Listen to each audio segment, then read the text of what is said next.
Number 8. The Peck Brothers. On May 22, 2019, brothers Quinton and Nathan Peck decided to go fishing on their 16-foot-long inflatable boat in New South Wales, Australia.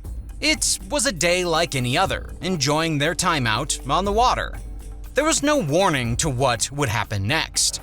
They were traveling at about 25 miles per hour when, out of nowhere, a huge marlin jumped out of the water over their boat and directly slammed into the two brothers. Nathan Peck instinctively put his arm up to try to protect his face, and in doing so, the marlin's spear-like snout pierced through his tricep and shoulder blade. Simultaneously, the marlin's jaw made contact with Quinton Peck's arm, which broke his bone while ripping out his tendons. The marlin weighed between 175 and 220 pounds. The force of the impact was so hard that they struggled to regain their breath for minutes. The incident happened about 12 miles offshore. Luckily, the brothers were out fishing with their best friend. Their friend was thankfully uninjured and was able to call for emergency services to await their arrival as he rushed the brothers to shore. Ambulances and a rescue helicopter were on standby to take them to the hospital where they were treated for their injuries. Number 7. Muhammad Idul. Most people will likely never experience getting stabbed in the neck by a needlefish, but 16-year-old Muhammad Idul from Indonesia was in the wrong place at the wrong time in January of 2020. He and a friend went out for a quick nighttime fishing trip when a needlefish, around 3 feet long, suddenly jumped from the water and pierced Muhammad directly under his chin, all the way through to the base of his skull. The impact caused Muhammad to fall into the water. The needlefish was stuck in his neck and thrashed around in the water trying to free itself. His friend jumped into the water to help him get to shore as Muhammad grabbed onto the needlefish, trying to keep it from thrashing.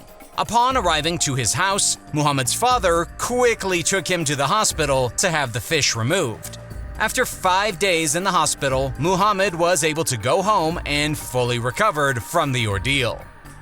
Number 6. The Scandies Rose fishing boat. The Scandies Rose was a 130-foot commercial fishing boat that was mainly used for catching crabs. At around 10 p.m. on the night of December 31st, 2019, a crew of 7 men were fishing off the coast of Alaska when a transmission came through that they were in trouble. The weather conditions were extreme. They were up against 30-foot high waves, 40-mile-per-hour winds, and a temperature that was below freezing. It is believed that these conditions, paired with inaccurate stability instructions that were meant to help prevent a boat from capsizing, caused the accident. As the Coast Guard was on the way to help, the boat was already sinking. Only 2 of the 7 men, Dean Gribble and John Lawler, survived. They jumped off the boat as it started sinking in a vertical position, straight up and down. They tried yelling for their crew members to abandon ship as well, but they didn't see anyone else jump off. Once in the water, they spotted a raft that they climbed up on and waited there for a few hours in the cold, harsh, dark conditions. The Coast Guard finally arrived, and the 2 men were rescued by helicopter and taken to the hospital where they were treated for hypothermia. The search efforts for the other 5 crew members continued, but after less than 24 hours, they were presumed dead.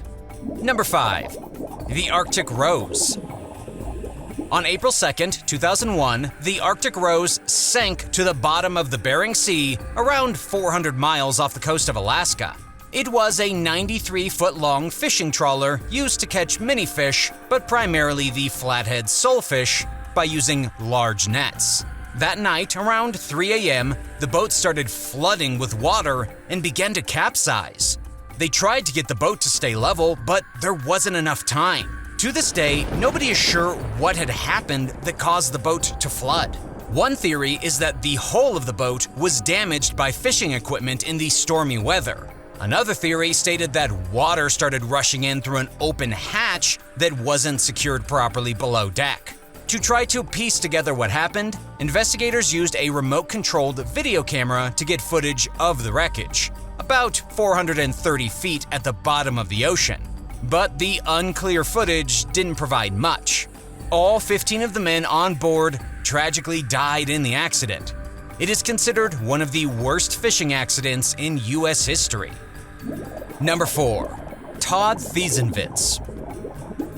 In South Dakota, Todd Thiesenwitz was fishing out on a lake in July of 2021.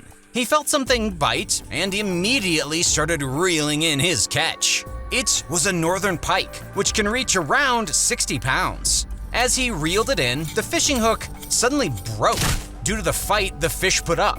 When this happened, Todd's bottom bouncer, which is a type of fishing gear, flew back and lodged itself deep into his chest.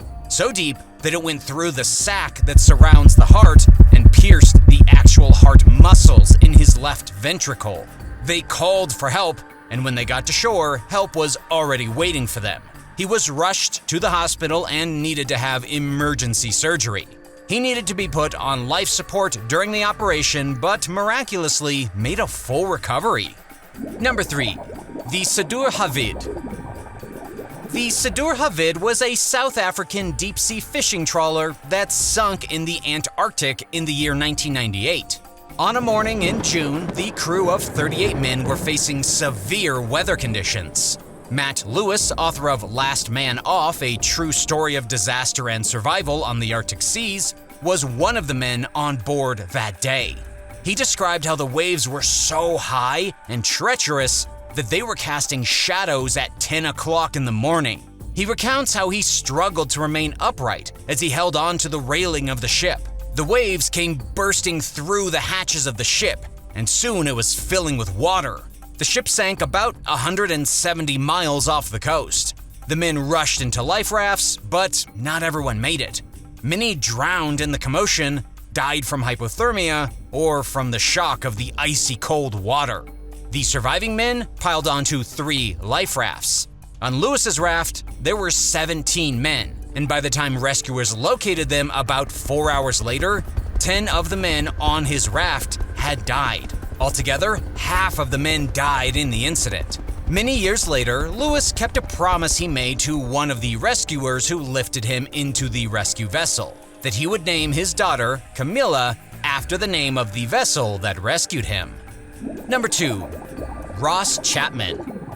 In January of 2017, a New Zealander by the name of Ross Chapman was fishing alone about 30 miles off the coast of Northwest Cape, Australia. He was out fishing for marlins, and he did, in fact, catch one that was around 550 pounds. He tagged the fish, and in the process of releasing it back into the ocean, he accidentally bumped his GoPro camera that was mounted on the edge of the boat. He tried to catch the camera before it fell into the water, but in doing so, he fell in himself. The problem here was that he had the boat in gear, and it kept on moving without him. He tried to swim as fast as he could, but just simply couldn't keep up with it. He was left stranded in the middle of the ocean with no life jacket and equipment. At one point, another boat came across Chapman's boat that was clearly moving and in gear, but without a driver. That person reported the boat to the authorities, and everyone, including other boats who caught wind of the situation, dropped what they were doing to help assist in the search. After about 5 hours of floating alone in the sea, the captain of a charter boat was the one to find Chapman. He was quickly taken to shore and to a hospital, where he was treated for hypothermia, severe sunburn, and shock. Number 1. The Atlantic Destiny. Off the coast of Nova Scotia, a 140-foot-long scallop vessel sent out distress signals once a fire ignited on board on March 2, 2021. It is believed that the fire began in the engine room, causing the ship to lose power. Water began filling up the ship as the crew battled against rough waves of up to 26 feet high and winds of up to 62 miles per hour. There were even reports that the fire flared, causing a second fire to break out. Rescue efforts by U.S. and Canadian search and rescue teams coordinated the extraction of each person from the ship, one by one.